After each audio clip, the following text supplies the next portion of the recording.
Hey, man. So I did anthropology in college. And as much as we all talk about ancient civilizations and all of this other bullshit and Atlantis and whatever, I'm probably one of the only people in any of the live chats you've ever heard of that actually went to school for archaeology. And I didn't bring this up much, mainly because it really isn't relevant. Let's talk about why.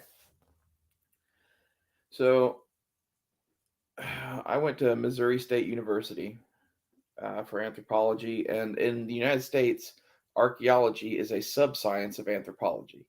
In England, it's its own science. So that's some of this. And then, like, Egyptology is its own science, which is really a pseudoscience. Like, I could get into the what fors and whys of why I don't like Egyptology at all, but basically, it's a study born out of the academia of Britain in the 1800s, and it's kind of this god awful, like, I don't know. It's built on many, many lies. Let's put it that way. So, my experience with the world of archaeology started when I went to Missouri State.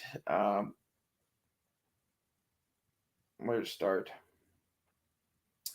So, I had a professor there who, what she did was like homesteads and stuff like that around there in Missouri. She would go and do archaeological digs on them, and was doing like Nathan Boone, Daniel Boone's son, his homestead, and had a bunch of stuff from his homestead that they were going through. And this was like the first day I ever met her. She was showing me through the archaeology lab and all that. Uh, I was like, "Oh, can we see some of the artifacts and stuff?" She's like, "Oh, we've got a bunch of unidentified stuff and stuff that we think we know what it is, yada yada yada." Well, she showed me her unidentified stuff.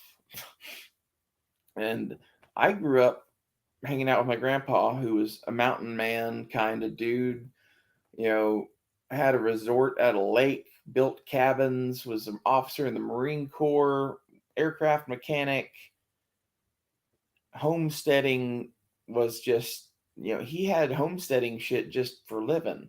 And he was also obsessed with the end of the world and guns. So I knew all about all of this shit. And I sat there with this professor who went to Yale University, had a doctorate from Yale in archaeology, and I taught her what her stuff was for about 4 hours. And that was interesting. She had this giant bin of stuff yet to be identified, and she just took there writing down notes after I got the first couple of things dead on. And one of the things was a 243 Winchester shell case that they had bagged and identified as a 1800s shell casing because it said Winchester on it. And I was like, well, first thing, I think the 243 was like either invented in the 30s or the 50s, and yeah, that's not from the 1800s. That's like a deer hunting cartridge that was probably dropped somewhere in the last 75 years, maybe at the outside, probably more like in the last 20 or 30 years.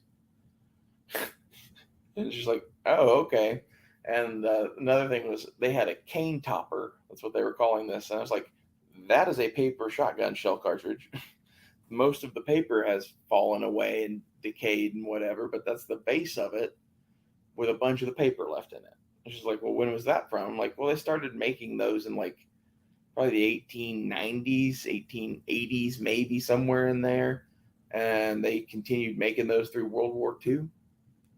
And that was just, off the top of my head. And we just went on like that. And she had a bunch of stuff that was like tools and like not normal tools, like tools that you would find on an 1800s homestead, blacksmithing tools, carpentry tools, all sorts of other shit, bits of horse tack. Basically, I filled up a book full of what her stuff was in about 4 hours for that entire homestead. And we became kind of buddies after that. And I have a paper still that is her example paper for her first year archaeology students. Uh, it was she does this thing every year that is like it's a trash survey. You send the students out to various locations and gather trash and do an archaeological report on that area based on the trash they found. And when I did mine, I picked odd areas of town that no one would ever pick. Like I picked a fishing spot and some train tracks and like a trail and shit. And on my paper, I had Google Earth maps of these locations with arrows in that were color coded showing where I found the objects. One second.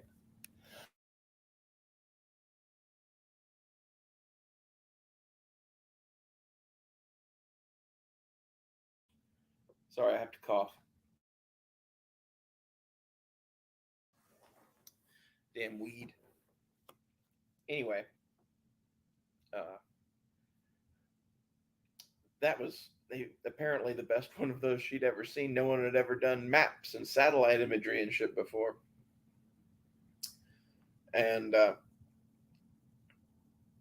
I had a bunch of other classes with her, and then a bunch of classes with Dr. Meadows, who did my cultural anthropology stuff. And that was all cool and whatever until I mentioned something. We this professor and I had an exchange of ideas that was basically she said something about ancient aliens, and I was like, well, I don't know. At least the first idea of Eric von Däniken is not entirely horrible. She's like, how do you mean that? I'm like, well, there is extraterrestrial life. And she's like, how do you figure that? I'm like, do the math. She's like, what do you mean? I'm like, how many stars are there? How many stars have planets? How many of those planets have life? Like, do the Fermi equation. Like, as far as we can tell, the universe is limitless. I fully believe that there's other life out there, and that some of it could have come here at some point. I'm not saying they built the pyramids or some shit like that, but like, if we really do see something that is just like unexplainable, and then we find parts of a flying saucer, I would say that the science points to that. It's just like, no, there are no aliens, blah blah blah blah blah, and like, just it totally, I don't know, it threw off my thoughts about her for sure, and really discouraged me even being involved in that anymore. But we, in the meantime, had done a bunch of digs and whatever, and had gone different places, and I don't know. I I haven't spoken to her in a really long time, and I wonder what she thinks now, because like now with some of the shit that's hitting the news, maybe she still lives in a bubble, and I think that's a lot of people, and I think a lot of this is just the way they control people, and you're supposed to go to school for archaeology and accept what they say as fact and not fight it and whatever and get your degree and yada yada yada. And that wasn't me. uh, I couldn't stay in that world, to be honest. So I did my shit and left. And I don't know. I would not want to do anything in that world ever again. That was the bad taste that everything there left in my mouth. It's a world of people that think they are way smarter than they are. If that makes any sense. Uh, as it turns out, taking all the people that want to be Indiana Jones and shoving them in a building and then highly rewarding one group of them by letting them be the professors and shit creates like a little group of narcissists. It's it's sad. Like that was my general feeling about most of my professors there. There were three or four good ones that I had. Like my medical anthropology professor was really good. One of my other archaeology professors was really good. That one archaeology professor that I basically explained what all her homesteading implements were to her uh, was cool, because from then on I was highly involved in anything that she was doing, which for the whole time I was there in school meant that I was basically like her second on a lot of shit, and like that's kind of cool. actually third. She had a student that was already there that had an associate's degree already from somewhere else. Then they had already been working together, but it was like the three of us doing a lot of shit. Uh, the main thing that leaves me kind of a bad taste in my mouth about that place is that it is pretty obviously controlled by whoever controls the agenda, the banks or whatever. Like colleges, in my opinion, are not places for smart people or to do learning. I think if you want to actually be educated and smart and know about things, you should go get a bunch of books and watch a bunch of YouTube videos and do a bunch of Google searches. And not just Google, but like, you know, look around, verify everything first off, and look at everything that you have or everything that you trust and get. See why that you trust that. Explore, like for Google, for example. I trust Google 90% of the time, but I always trust but verify. And that's how you should be with a lot of shit. And all of that ancient civilization shit is this way. These people do not know what the fuck they're talking about. My professor, who had a fucking doctorate from Yale in anthropology, and her expertise was 1800s homesteading, didn't bother to take the time to actually ever go and homestead. It would have helped her out a lot. Like just spending like 2 weeks living in a cabin at a homestead with some, you know, people that do that is what she 100% should have done. But that wouldn't even occur to her. And it's like I used to teach shooting for the Boy Scouts. And when I was doing that, I asked them if I could get a football because we were teaching shotgun shooting. And I had a bunch of kids that had no idea at all about how to lead a target for shotgun, but had played football before, and they were all young and rambunctious and needed to run off some energy anyway. And my thought was, get me a football, and we'll start with that. We'll have people running in front, and they'll get to learn to lead targets and whatever, and it'll be a fun thing. And we were running short on ammo anyway that summer. I was like, that'll be, we'll do that on the first day, and then discuss gun safety and stuff and all of like the classroom bullshit. And like, because all I was doing before that was doing all the classroom portion on the first day and a bunch of gun safety nonsense, and then like hanging out with the kids for a bit, and then I'd go and do the rest of my shit for the day. And I'm like, in reality, we could do all of that and then play, football for 2 hours or whatever after lunch. And they would be a lot better, at least playing the football that I would show them, because like playing regular football isn't going to help them that much. But like having a line of them to fucking throw the ball and a line of them to catch the ball, and the ones that are catching are just like running past, and like they're just a constant stream of running people, and your goal is to connect.